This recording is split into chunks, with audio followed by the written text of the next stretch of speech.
Buenas tardes, hermanos. Un gusto estar aquí con ustedes y compartir la palabra de Dios juntos. Para quien no me conocen, mi nombre es Manuel Herrera. Soy mexicano, pero vivo actualmente en lo que antes era México, o sea, el estado de California, en los Estados Unidos. Y soy parte del equipo pastoral de Grace en español, de Grace Community Church. Entonces, para mí es un privilegio poder estar aquí con ustedes y compartir la palabra en esta tarde. Así que les invito por favor a que abran sus Biblias en la carta de Santiago, y estaremos en esta tarde meditando en el capítulo 1, Santiago capítulo 1, y en particular estaremos en los versículos del 22 al 27. Santiago capítulo 1, versículos del 22 al 27. Y permítame, en lo que usted está buscando el pasaje, dar una breve introducción de la carta de Santiago. La carta de Santiago es la carta más antigua del Nuevo Testamento. Es la primera carta que se escribió del Nuevo Testamento, por ahí alrededor del año 42, del año 44 después de Cristo. Fíjense lo siguiente, estamos hablando de aproximadamente 10 años después de que el Señor Jesús fue a la cruz, resucitó y ascendió a los cielos. Y entonces Santiago, el medio hermano de Jesús, está escribiendo a la iglesia con esa autoridad apostólica que el Espíritu Santo le está dando para precisamente adoctrinar la doctrina de los apóstoles, y en particular a la iglesia que él llama en el capítulo 1, versículo 1, como los creyentes de la dispersión. Es decir, aquellos creyentes de Jerusalén que habían conocido el Evangelio, que habían obviamente sido instruidos desde su niñez en la doctrina y en las costumbres judaicas, pero que ahora habían conocido a Jesucristo como su Señor y Salvador. Ahora el Señor les había salvado y entonces estaban empezando a conocer cómo se ve el cristianismo, cómo se identifica, qué es esto de ser cristiano.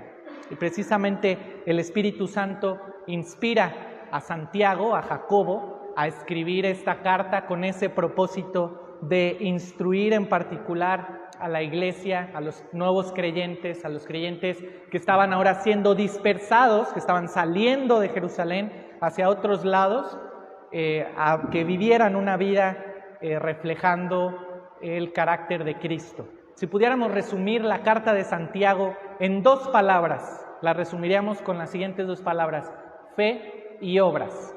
Fe y obras podría ser el resumen de la carta de Santiago. Y permítanme entonces leer estos versículos. Santiago capítulo 1, versículo 22 dice así: pero sed hacedores de la palabra y no tan solamente oidores, engañándoos a vosotros mismos. Porque si alguno es oidor de la palabra, pero no hacedor de ella, este es semejante al hombre que considera en un espejo su rostro natural, porque él se considera a sí mismo y se va y luego olvida cómo era. Mas el que mira atentamente en la perfecta ley, la de la libertad, y persevera en ella, no siendo oidor olvidadizo, sino hacedor de la obra, éste será bienaventurado en lo que hace. Si alguno se cree religioso entre vosotros y no refrena su lengua, sino que engaña su corazón, la religión del tal es vana. La religión pura y sin mácula delante de Dios el Padre es esta: visitar a los huérfanos y a las viudas en sus tribulaciones y guardarse sin mancha del mundo. Hoy en día, en este mundo y en esta sociedad que vivimos, todas las personas de manera general se llegan a considerar creyentes a algo o creyentes a algo. Pero en particular en nuestro continente, en esta parte del mundo occidental, la mayoría de las personas se consideran creyentes en Jesús o se identifican un poco con la persona de Jesús. Si salimos a la calle y preguntamos a alguien, lo más probable es que esa persona que preguntemos sobre si conoce a Jesús va a decir que sí. Y nos va a dar tal vez una respuesta muy genérica. ¿Usted ha conocido a Jesús? Por supuesto, sí, Jesús es aquel niñito que nació en Belén, en un pesebre, ahora que se acerca la Navidad, ¿sí? Que un burrito y un corderito estaban ahí, una ovejita, y luego llegó el ángel, anunció a los pastores, etcétera, y luego creció, y luego, sí, fue a la cruz y murió y resucitó.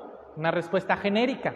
Hoy en día todo mundo, de manera general o hablando generalmente, podría considerarse como creyente.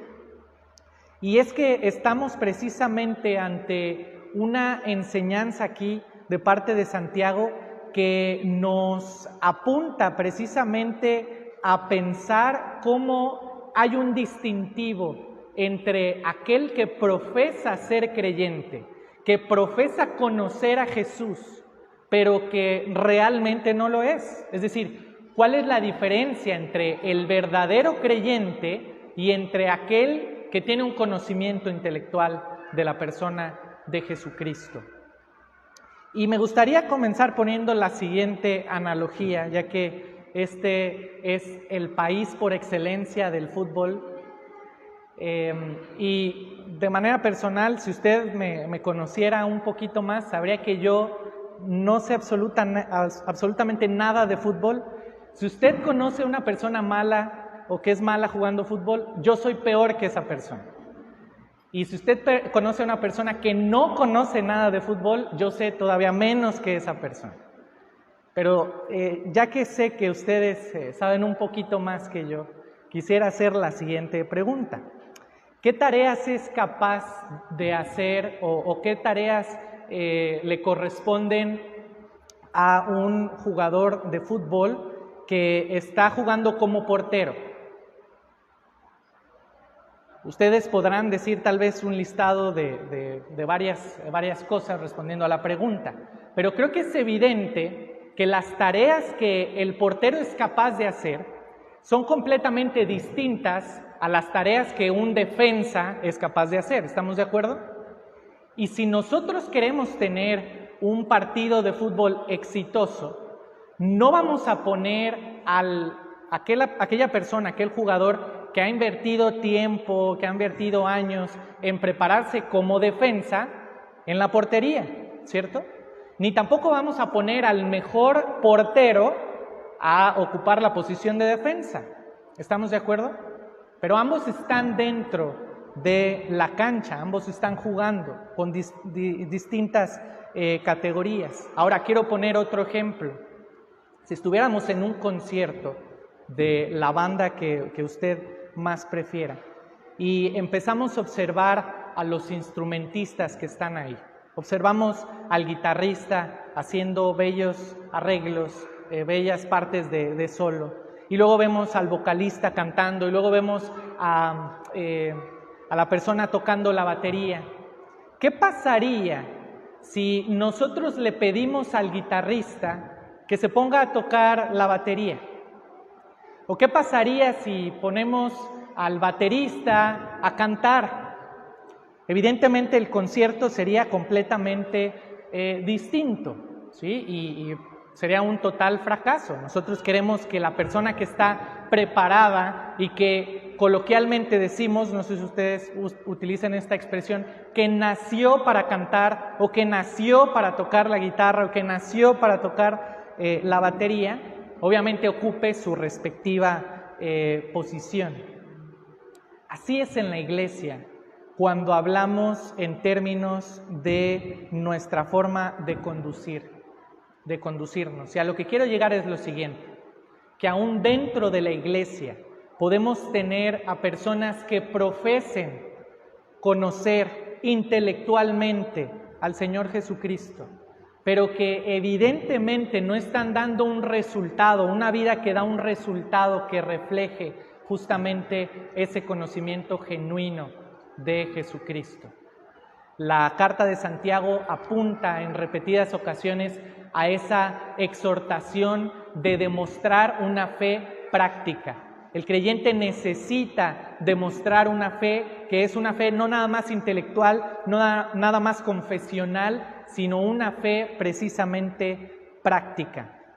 Hay quienes han nacido de nuevo, pero no están demostrando precisamente esas tareas o esas capacidades que el creyente debe de demostrar. Y hay quienes dicen que han nacido de nuevo y que tampoco están demostrando esas tareas como creyente, porque precisamente no son capaces de poderlas realizar. Así que en esta noche quiero compartir con ustedes 3 tareas que el creyente verdadero hace con la palabra de Dios. 3 tareas que el creyente genuino, aquel que confiesa a Jesucristo como su Señor y Salvador, es precisamente capaz de hacer con la palabra de Dios. Y la primera tarea está ahí en el versículo 22. La primera tarea es que es un oidor y hacedor de la palabra. Es un oidor y hacedor de la palabra. Quiero que vean el versículo 22 que leímos hace un momento. Comienza Santiago diciendo: pero sed hacedores de la palabra y no tan solamente oidores. Sed hacedores de la palabra y no tan solamente oidores.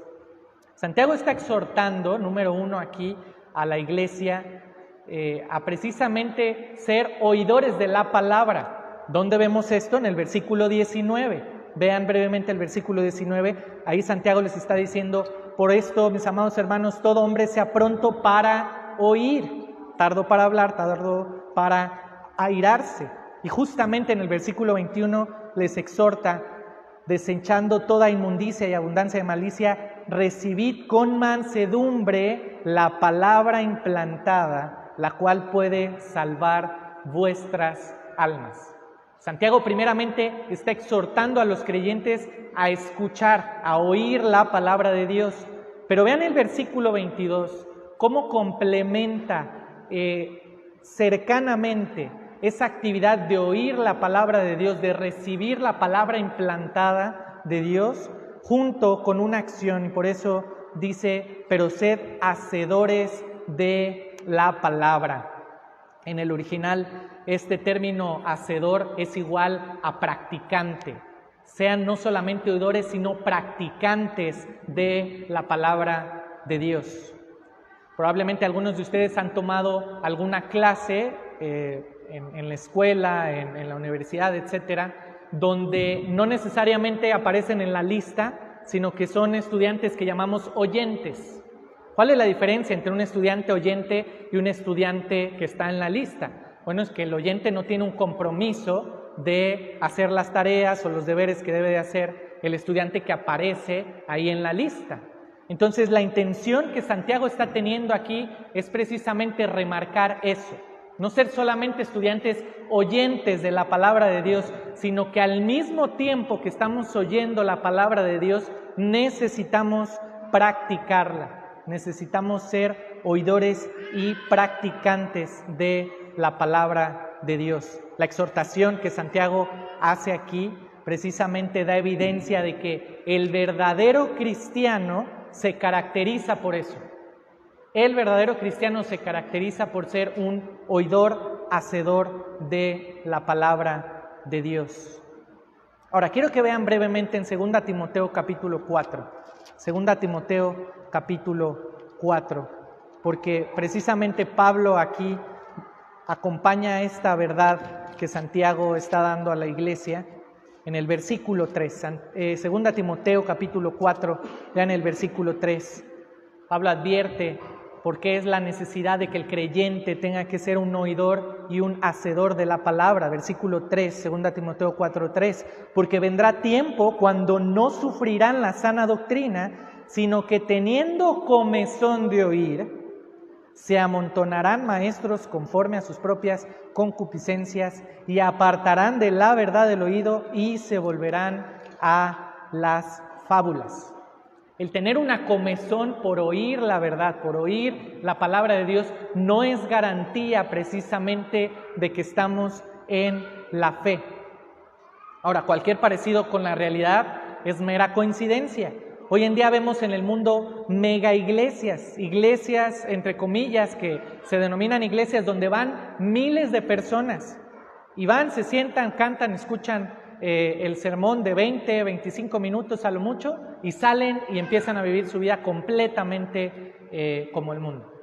Hay gente que tiene ese deseo, esa comezón de oír, pero no tiene precisamente ese deber y esa facultad de practicar la palabra de Dios. Ahora vean la siguiente parte del versículo 22, regresando allá a Santiago 1. Vean la siguiente parte del versículo 22. Dice, engañándoos a vosotros mismos, sed hacedores de la palabra y no tan solamente oidores, engañándoos a vosotros mismos. Una mejor traducción sería autoengañándose. Sean hacedores de la palabra y no nada más sean oidores, autoengañándose.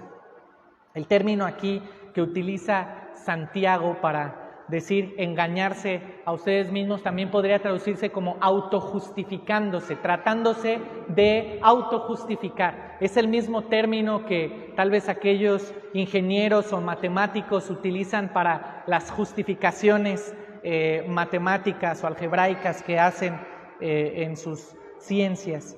Y la pregunta para nosotros sería, bueno, ¿qué características tiene el autoengaño? Ya que estamos hablando del autoengaño, ¿qué características tiene el autoengaño? Y es que la realidad, hermanos, es de que somos expertos en justificarnos.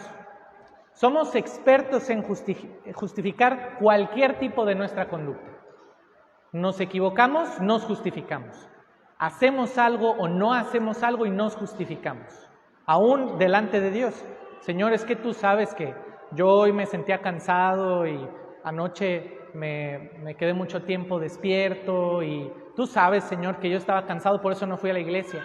Señor, tú sabes que me sentía mal, me dolía la cabeza, por eso no leí tu palabra. Señor, tú sabes que pues yo estoy muy ocupado toda la semana, no puedo servir a mis hermanos de la iglesia, porque Señor, tú sabes que somos expertos en justificarnos y la mejor forma de autoengañarnos es precisamente justificando nuestras acciones, nuestras conductas.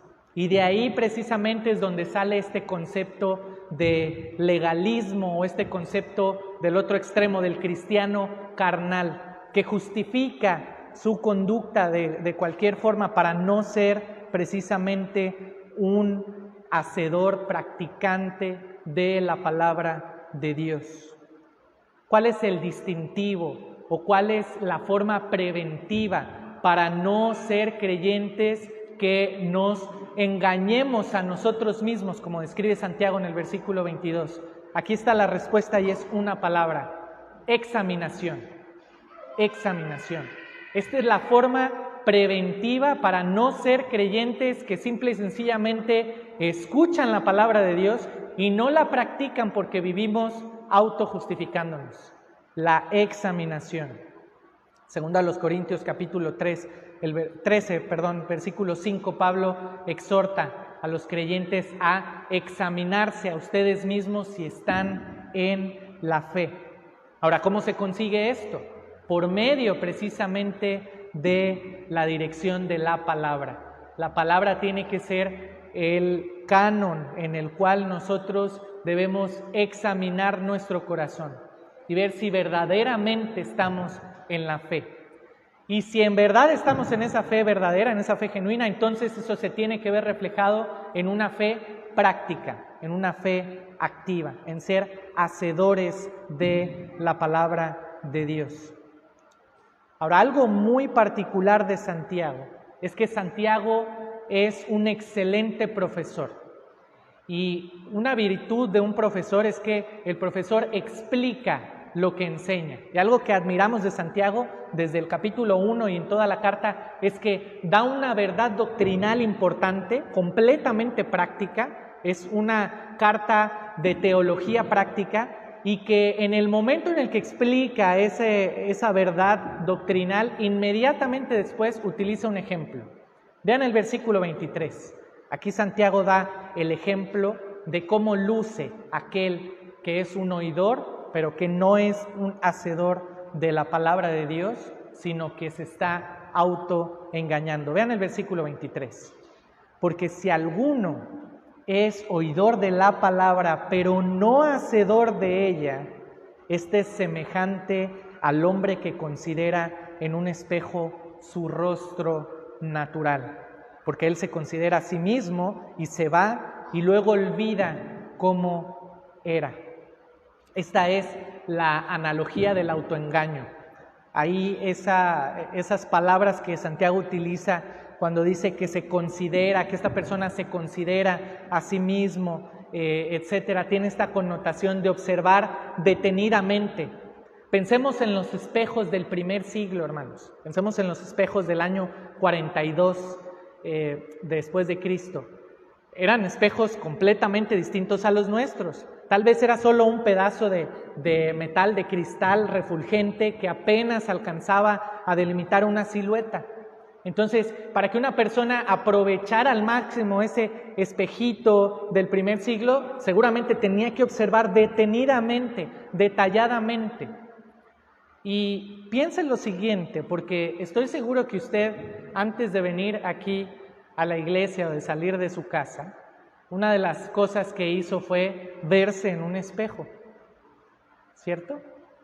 Espero que la mayoría lo haya hecho. A veces prestamos atención y a veces no, pero no es requisito para venir a la iglesia, hermanos. No se tiene que ver al espejo antes de salir de su casa.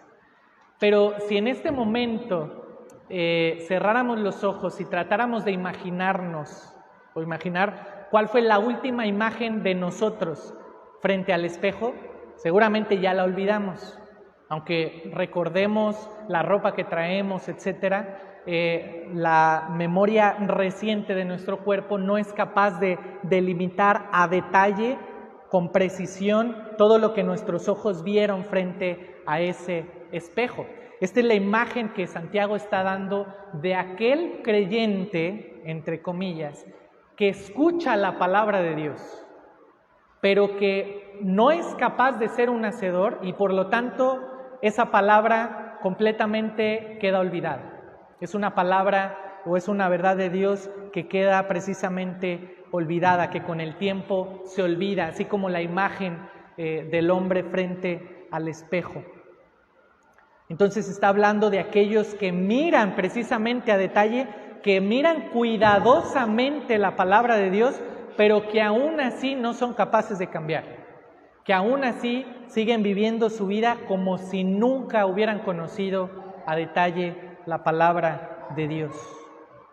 Ahora quiero que vean la segunda verdad que encontramos aquí, la segunda tarea que el creyente es capaz de hacer con respecto a la palabra de Dios, que el creyente genuino, aquel que genuinamente cree en Jesucristo. Y eso está en el versículo 25. La segunda verdad aparece en el versículo 25 y es que el creyente mira atentamente a la palabra de Dios. Mira atentamente a la palabra de Dios. Vean el versículo 25. Mas el que mira atentamente en la perfecta ley, la ley de la libertad, y persevera en ella, no siendo oidor olvidadizo, sino hacedor de la obra, éste será bienaventurado en lo que hace. Ese término de mirar atentamente es una palabra muy específica ahí en el Nuevo Testamento que apunta justamente a esa imagen de agacharse o de inclinarse para ver cuidadosamente, para ver detenidamente algo, específicamente algo. Implica ese acto de prestar atención buscando precisamente o detalladamente encontrar o descubrir o conocer algo. Es la misma palabra que utiliza Pedro ahí en Lucas que utiliza Lucas describiendo a Pedro en el capítulo 24, cuando Pedro se acerca a la tumba del Señor Jesucristo y mira y no encuentra el cuerpo. Es la misma palabra que utiliza aquí Santiago para hacer alusión a mirar detalladamente, a mirar atentamente justamente a la palabra de Dios. Pero quiero que noten algo muy particular también en el versículo 25, y es la forma en la que Santiago intencionalmente describe la palabra de Dios. Vean el versículo 25, dice: mas el que mira atentamente en la perfecta ley. Santiago decide describir aquí a la palabra de Dios como perfecta. Describe a la ley de Dios como perfecta. Ahora, cuando hablamos de este término perfecto, ¿a qué salmo nos recuerda? Al Salmo 19. La ley de Jehová es perfecta, que convierte el alma. El Salmo 19, escrito por David, es una exaltación a la palabra de Dios, a la verdad de Dios. Y este término perfecto puede ser traducido como completo, como suficiente. Y vean ahora la segunda descripción que Santiago hace precisamente de la ley de Dios. No solamente la describe como perfecta, sino que también la llama como la ley de la libertad. La ley de la libertad. La palabra de Dios hace libre al creyente. La palabra de Dios hace libre al creyente. La incredulidad, hermanos, es una esclavitud. El libro de Romanos da una explicación de la esclavitud que tiene el hombre sin Cristo, y la única libertad es por medio de la persona de Jesucristo, por medio de su palabra. Entonces Santiago decide describir la palabra de Dios como la ley de Dios, como la ley perfecta de la libertad, que precisamente tiene esa intención de librar al hombre de la esclavitud del pecado. Pero quiero que noten un elemento más en este versículo 25, y es que Santiago no solamente describe la palabra de Dios y describe más bien al hombre o al creyente que practica una fe genuina como aquel que mira atentamente, sino que añade una segunda descripción o un segundo verbo que aparece aquí, y es que no solamente mira atentamente, sino que persevera en ella. No solamente mira atentamente, sino que persevera precisamente en la ley de Dios, en la ley de la libertad, en la ley perfecta de Dios. Para ser un oidor y hacedor de la palabra de Dios, el creyente necesita mirar atentamente, necesita perseverar en el mirar atentamente a la verdad de Dios. Ese término perseverar significa permanecer a un lado de, como permanecer al lado de la palabra de Dios. Cuando uno está precisamente insistiendo, caminando de acuerdo a la verdad de Dios, está permaneciendo al lado de la verdad de Dios, o la verdad de Dios lo acompaña o permanece a un lado suyo. Y esta es una realidad inminente en la vida del creyente genuino. El creyente genuino, aquel que tiene una fe verdadera, que confiesa a Jesucristo como su Señor y Salvador, es aquel que precisamente escucha la palabra de Dios, que tiene la intención de practicarla y que continuamente lo que escucha está precisamente prestando atención detalladamente, minuciosamente. Busca oportunidades de conocer más a Dios a través de su palabra. Busca oportunidades de estudiar más la palabra de Dios, de memorizar la palabra de Dios, de meditar en la palabra de Dios.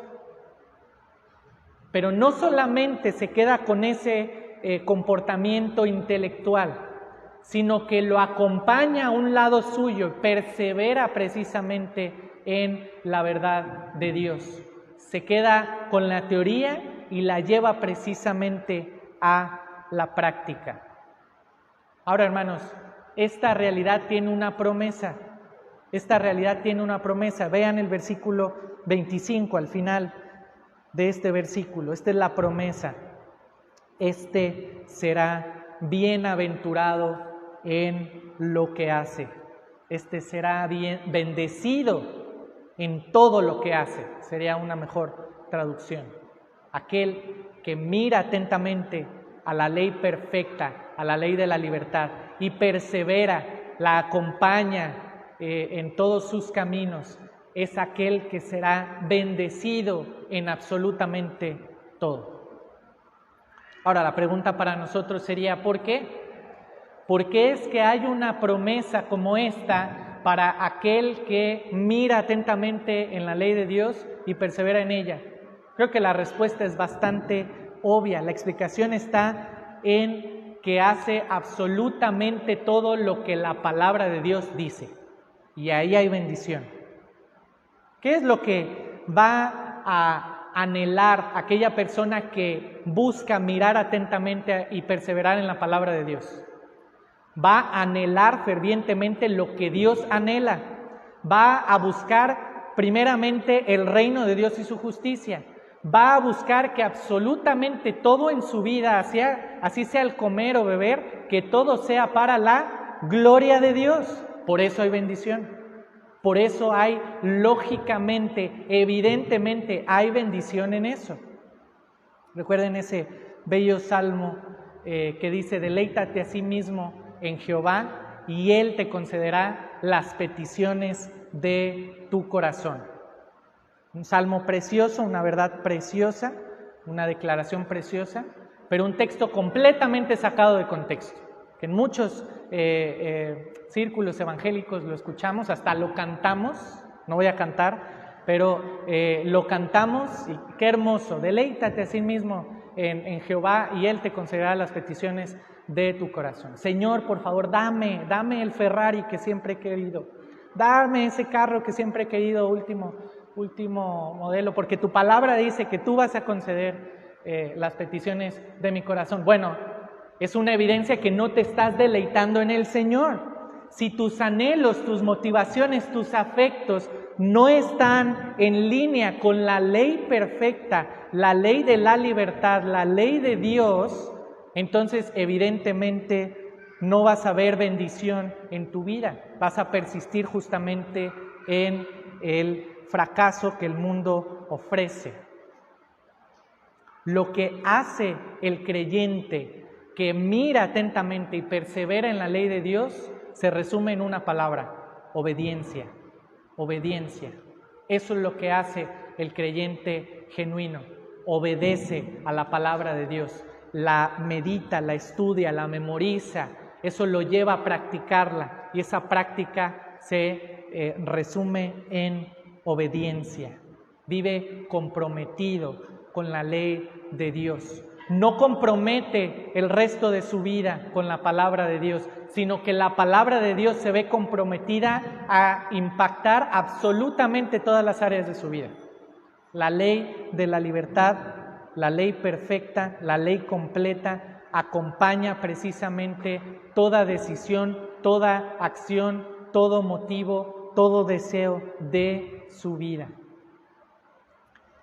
Y por último, quiero que vean la tercera característica o la tercera tarea que realiza el creyente genuino, que el creyente genuino es capaz de realizar. Número 1, dijimos que es capaz de ser un oidor y hacedor. Número 2, dijimos que es capaz de mirar atentamente a la ley de Dios y perseverar en ella. Y aquí está la tercera tarea que evidencia al creyente genuino con respecto a la palabra de Dios, es que practica la piedad.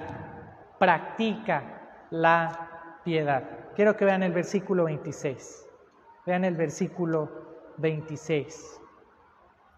Si alguno se cree religioso entre vosotros y no refrena su lengua, sino que engaña su corazón, la religión del tal es vana.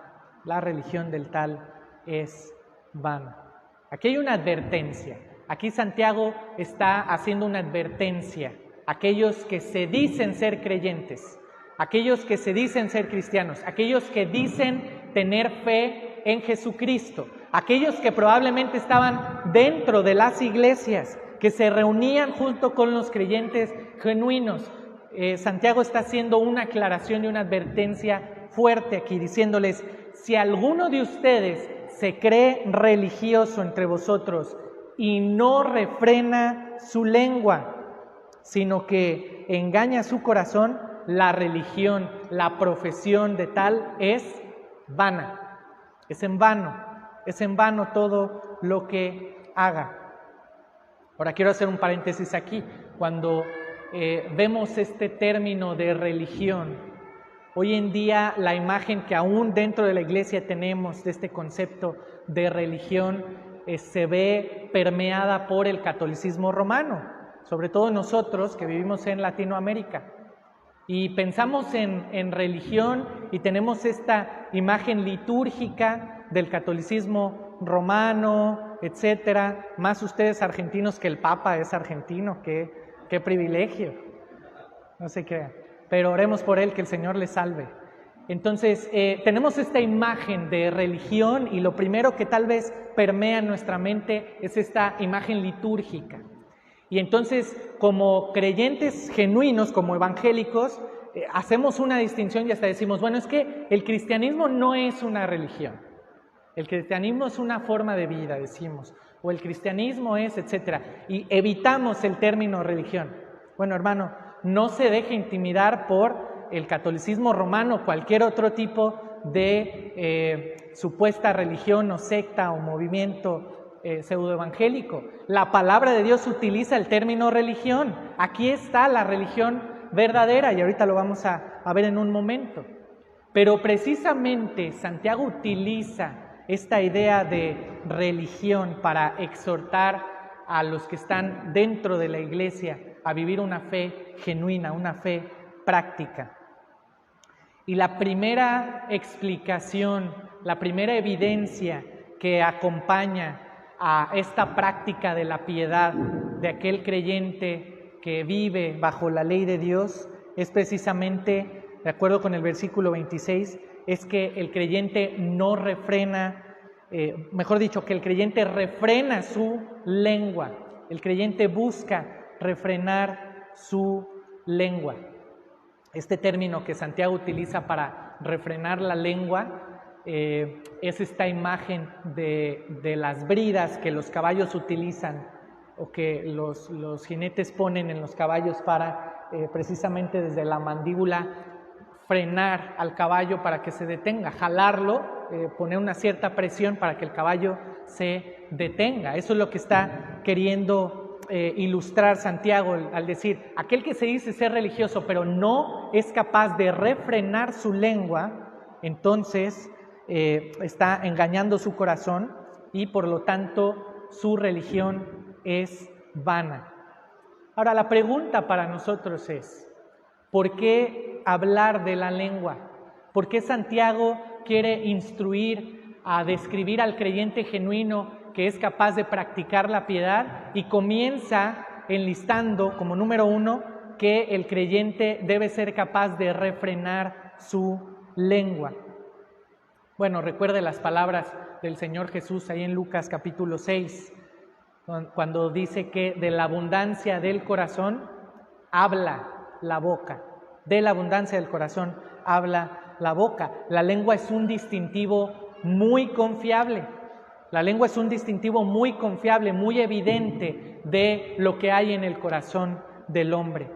El verdadero creyente ha sido facultado por medio de la palabra de Dios, por la obra del Espíritu Santo a través de su palabra, para precisamente refrenar su lengua. Aquel que dice ser creyente es aquel que es capaz de hacerlo, es aquel que es capaz de refrenar su lengua. Eso es lo que Santiago está diciendo. Pero vean que junto con esta idea de refrenar la lengua, Santiago está acompañando otro concepto y dice que engaña su corazón, aquel que no es capaz de refrenar su lengua, sino que engaña su corazón. Este término podría traducirse como aquel que se seduce engañosamente a sí mismo. Nuevamente con esta idea de autoengaño que vemos en el versículo 23, la misma idea de autoengaño, de seducirse engañosamente, que trata de hacerse creer algo que realmente no es. Es entonces en vana su profesión de fe, es en vana su religión, es en vano lo que dice hacer por Cristo, es en vano lo que externamente está reflejando acerca de Cristo, es infructífero. Es decir, que no ha sido capaz de dar fruto y que se vea reflejado en refrenar su lengua, porque la realidad es de que tiene un grave problema en su corazón, y es que no tiene una fe genuina en Jesucristo. Ahora quiero que vean el versículo 27, porque Santiago complementa esta realidad o esta tarea del creyente al decir que el creyente practica la piedad y que es capaz de refrenar su lengua. También lo complementa con más acciones aquí en el versículo 27 y lo hace dando una definición genuina, una definición bíblica de religión. Si el día de mañana alguien a usted le pregunta, ¿qué es religión? Aquí está la respuesta, hermano. Si alguno de ustedes, si el día de mañana alguno de ustedes, alguien en su trabajo, en su escuela, en el vecindario le pregunta, bueno, yo sé que tú eres cristiano, ¿qué es la religión cristiana? ¿En qué consiste ser cristiano? Aquí está la respuesta, hermano. En Santiago 1:27 está la respuesta. Vea conmigo, Santiago 1:27. La religión pura y sin mácula delante de Dios el Padre es esta: visitar a los huérfanos y a las viudas en sus tribulaciones y guardarse sin mancha del mundo. Guardarse sin mancha del mundo. Esto tiene una explicación, y para llegar a esta explicación quiero nuevamente retomar lo que decía hace un momento sobre las supuestas religiones que vemos en el mundo. Enlistados hay alrededor de 10,000 religiones oficiales en el mundo. Muchos tienen una supuesta religión establecida justamente por normas y principios que ellos mismos han puesto. Y esto no es más que el producto de un entendimiento del mundo desde una perspectiva del hombre y no desde la perspectiva de Dios. Piense esto, el término religión tiene esta implicación de religar, de reconectarse con Dios. El hombre por naturaleza es un adorador y por naturaleza busca conectarse con Dios. El problema es que no lo hace con el Dios verdadero y no lo hace adecuadamente, porque el único camino para conectarse con el Dios verdadero es por medio de su Hijo Jesucristo, quien es Dios mismo. Nadie viene al Padre si no es por Jesucristo, si no es por Él. Pero el hombre precisamente trata de hacerlo a su modo, trata de conectarse a su propio Dios, que muchas de las veces es sí mismo, y estableciendo reglas, métodos, principios que lo llevan justamente al infierno, que lo llevan a la muerte eterna. Pero cuando un corazón está motivado precisamente a la religión verdadera, que es precisamente la adoración, el deseo genuino de conectarse con el Dios verdadero, entonces es un corazón que va a verse reflejado de forma externa, de forma activa en lo que Santiago describe aquí en el versículo 27. Y describe esta religión como pura, limpia y sin mancha. La religión pura y sin mancha o sin mácula delante de Dios.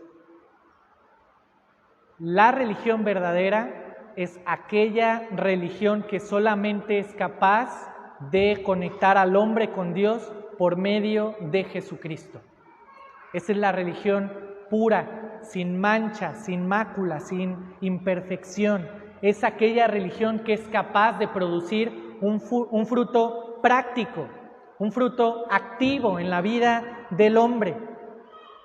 Y quiero que vean los ejemplos que Santiago está poniendo aquí. Ahora, un grave problema de interpretar este versículo es que vemos este versículo como si fuera una lista completamente descriptiva, como si fuera una lista del supermercado. Cuando vamos al supermercado con una lista, o no sé cómo le llaman aquí, a las tiendas, a los kioscos, aprendí eso hoy. Y tal vez si usted es casado, su esposa le va a dar la lista, quiero que compres esto y esto y esto. Usted va a llegar al kiosco o al supermercado y entonces va a traer exactamente lo que viene en la lista. Y si su esposa es muy detallada, tal vez le va a poner la marca ahí o la cantidad, etcétera, etcétera. Y bueno, usted comprometidamente para amar a su esposa como Cristo ama a su iglesia y se entregó a sí mismo por ella para santificarla, usted también va a hacer lo mismo cumpliendo con todos los elementos de la lista y va a ir haciendo ahí un marcaje. Si usted es un hijo y sus padres lo mandan a hacer eso, también lo va a hacer de la misma forma para honrar al Señor. Entonces, esta no es una lista así, no es una lista de kiosco, de supermercado, es una lista demostrativa. Santiago, en este corazón pastoral, corazón de maestro, para querer explicar esta doctrina bíblica de la religión, utiliza demostrando de forma práctica cómo se ve la verdadera religión. Y lo hace con estos 3 ejemplos. Número 1, visitar a huérfanos. Número 2, visitar a viudas en aflicción. Y número 2, guardarse sin mancha del mundo. Estos son ejemplos de cómo se ve la verdadera religión. Son ejemplos de cómo se ve la verdadera fe activa, la teología práctica del creyente. Cómo se ve aquel creyente que practica la piedad, que practica la religión. Y ejemplos de estos es la visita de huérfanos y de viudas en aflicción y el guardarse sin mancha del mundo. Ahora, antes de explicar esto, hermanos, quiero que recordemos nuevamente que estamos hablando del fruto de la palabra de Dios en la vida del creyente. Entonces, vean la primera demostración, el primer ejemplo que pone aquí Santiago: visitar a huérfanos y a viudas en aflicción. Este verbo de visitación es el mismo término que apunta a los obispos. Los obispos, los ancianos, los pastores son supervisores, ¿sí? Supervisan, visitan, buscan. Y quiero que vean que Santiago no está hablando aquí solamente a los pastores o a los ancianos de la iglesia, está hablando a toda la iglesia. Todo aquel creyente genuino que dice tener una fe en Cristo Jesús, tiene que ser un creyente que practica la piedad, y la práctica de la piedad justamente se ve en un ejemplo en el visitar a quienes, aquellos que están en aflicción. ¿Cuál es el mejor ejemplo de aquellos que pueden estar dentro de la iglesia en aflicción? Bueno, las viudas y los huérfanos, aquellos que están, digamos, en términos humanos, incompletos, sin sus familias, sin sus esposos, sin sus esposas, sin padres, etcétera. Eso es una manera evidente de reflejar una religión práctica, una religión genuina. Esto se resume con una palabra, hermanos. La palabra es amor.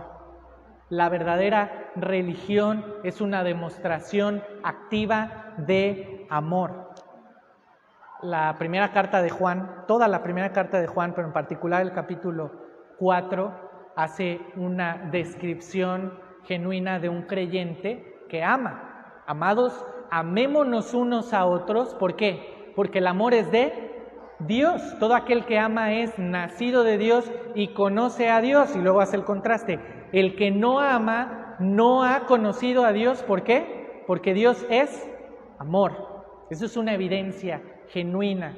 En eso consiste precisamente la religión verdadera. El creyente genuino, el creyente que practica la religión verdadera, ama a su hermano, lo procura, lo visita en medio de la aflicción, le acompaña en medio del sufrimiento, en medio del dolor. Aquel que está buscando ligarse con Dios, que está completamente ligado a Dios por medio de nuestro Señor y Salvador Jesucristo, quien es Dios mismo, es aquel que ama a su hermano, que demuestra el amor de Dios depositado en él, amando a su hermano.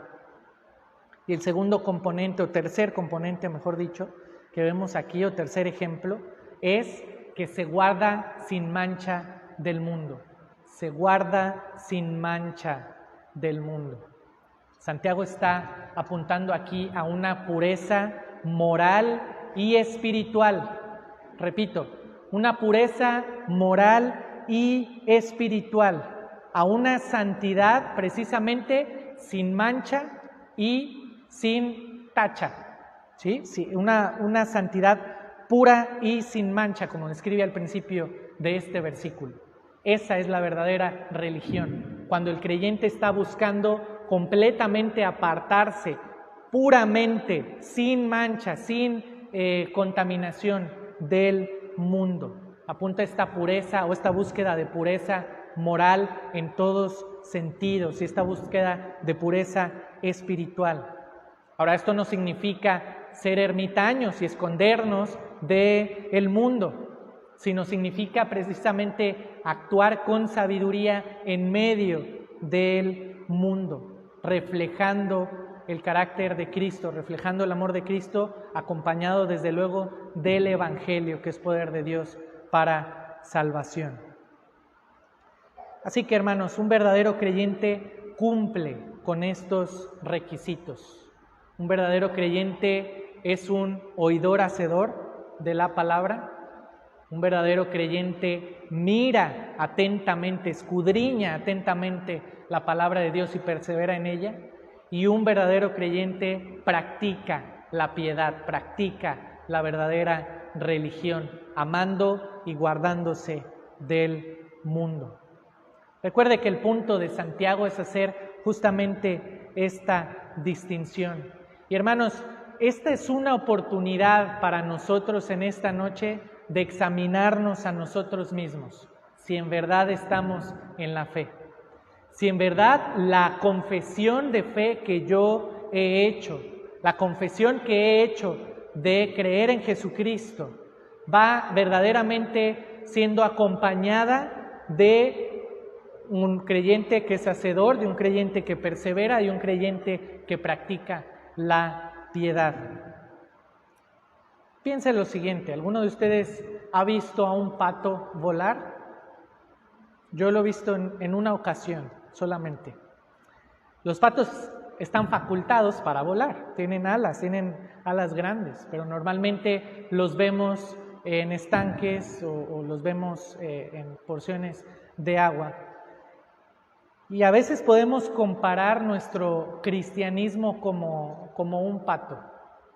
El Espíritu Santo nos ha facultado, nos ha provisto de toda la verdad de Dios, de su palabra, para poder volar como el pato, para poder vivir activamente, reflejando la fe genuina que nos ha sido dada, practicando la piedad, perseverando en la verdad de Dios, pero no lo hacemos. No lo hacemos. ¿Por qué? Porque precisamente nos dejamos mover más por el mundo. No estamos abrazando o escudriñando precisamente la verdad de Dios, siendo desafiados de tal forma que lo llevemos a la práctica. Eso es lo que Santiago tiene en mente, número uno, a exhortar al creyente a llevar a esa práctica, a sacar sus alas y volar, viviendo prácticamente la palabra de Dios. Si tú eres un creyente genuino, entonces yo te invito a que salgas de aquí con ese deseo ferviente de conocer más a tu Dios por medio de su palabra y a vivir precisamente perseverando en ella y vivir precisamente practicando la piedad. Pero si una vez que tú haces una examinación en tu corazón y te das cuenta de que has hecho una confesión de fe en Jesucristo, que tal vez asistes a las actividades de la iglesia de forma rutinaria, que tal vez has pasado tiempo en la Escritura, invirtiendo tiempo en la Escritura, tal vez un poco más detalle que otros, pero examinas tu corazón, examinas que tu vida no está siendo acompañada de esta verdad de Dios, de esta obediencia de Dios, que no te estás guardando realmente del mundo, sino que el mundo sigue siendo atractivo para ti, y que llegas a la conclusión de que realmente no hay una fe genuina en tu corazón, entonces recuerda que hoy es el día de salvación. Ten cuidado, estás ante el mayor peligro, el peligro más inminente que todo hombre puede tener, que es el autoengaño, que Santiago lo describe aquí. No hay peligro más inminente que engañarse a sí mismo pensando que está en la fe y no ver realmente una fe activa, porque no la hay. Así que, si es así, ve delante de Dios hoy mismo, arrepiéntete y cree genuinamente en Jesucristo como tu Señor y Salvador. Es el único, Él ha sido el único capaz de vivir esta vida perfecta que ni tú ni yo somos capaces de vivir, y que Él ha sido el único capaz de cumplir el estándar de santidad de Dios que ni tú ni yo somos capaces de cumplir. Y fue tan excelente su obediencia perfecta que se hizo obediente hasta la muerte, y muerte de cruz. Y no se quedó en la cruz, Él resucitó al tercer día, y ahora Él está sentado a la diestra del Padre, precisamente intercediendo por nosotros, ofreciendo salvación a todo aquel que cree. Necesitas darte cuenta que necesitas a un Salvador, que te lleve a tener una fe no nada más confesional, sino una fe completamente genuina, una fe que es capaz de vivir a la perfección por medio de Él la verdadera religión, a través de su palabra, a través de la obra de su Espíritu Santo en medio nuestro. La única forma de poder reflejar justamente esta verdad de Dios es por medio de Él, es acercándonos a Él. La misma situación, el mismo peligro que Santiago veía en la iglesia del siglo I, lo vemos en la iglesia de este siglo. Y mi oración es que precisamente si estamos en la fe, vivamos de acuerdo a la palabra de Dios. Y si alguno no está en la fe, entonces que vaya a Cristo en esta noche y Él no le desechará. Él precisamente transformará su corazón con nuevos anhelos, con nuevos afectos, un corazón que le ayude a entender en lo que verdaderamente consiste el cristianismo, en lo que verdaderamente consiste la vida eterna, que es la gloria de Dios, conociéndolo a Él mediante su palabra. Que así sea en esta noche para todos nosotros. Amén. Oremos. Padre, te alabamos y te bendecimos en esta noche por este privilegio que nos has otorgado de abrir tu palabra juntos y meditar en esta realidad, en esta exhortación que Santiago hace a través de tu palabra por vivir para nosotros versus vivir para ti, viviendo una religión práctica, una religión que refleja el amor de Cristo, una vida que refleja precisamente el entendimiento del Evangelio, que es poder tuyo para salvación a todo aquel que cree, y una vida que se caracteriza precisamente, Señor, en meditar, en mirar atentamente a tu palabra y en perseverar en ella. Padre, yo te ruego que utilices a mis hermanos de esta iglesia en esta noche para que puedan examinar sus corazones y precisamente veas en cada uno de nosotros esa necesidad que tenemos de mirar cada día más y más atentamente a tu palabra y acompañar, Señor, tu palabra en cada decisión, en cada acción, en cada deseo, en cada motivo de nuestro corazón, de nuestra vida, para precisamente vivir una vida de piedad. Queremos rogar también, Señor, que si en medio nuestro hay personas que han pensado confesar a Cristo como su Señor y Salvador, pero que su vida no refleja un fruto evidente de esta fe genuina, de un entendimiento genuino, verdadero de tu palabra, y que está siendo acompañado de la práctica de una religión genuina. Padre, que les salves, que les des una oportunidad de arrepentimiento y de fe para creer en Jesucristo, y que les des un nuevo corazón capaz de ver esta vida de acuerdo al diseño que tú has tenido por medio de tu Hijo Jesucristo, para conocerte y para buscar tu gloria en todo. Gracias nuevamente te doy, Señor, por este privilegio que me das de estar aquí con mis hermanos en esta hermosa tarde y en esta ciudad. Te ruego, Señor, que sigas prosperando tu evangelio y sigas bendiciendo aquí a tu iglesia, que suplas de toda necesidad que ellos tengan para seguir cumpliendo, Señor, con la gran comisión que tú nos has encomendado como creyentes, que tu evangelio siga siendo predicado y que tu nombre sea exaltado por medio de esta congregación. Te alabamos y rogamos estas cosas en el nombre de Cristo Jesús. Amén.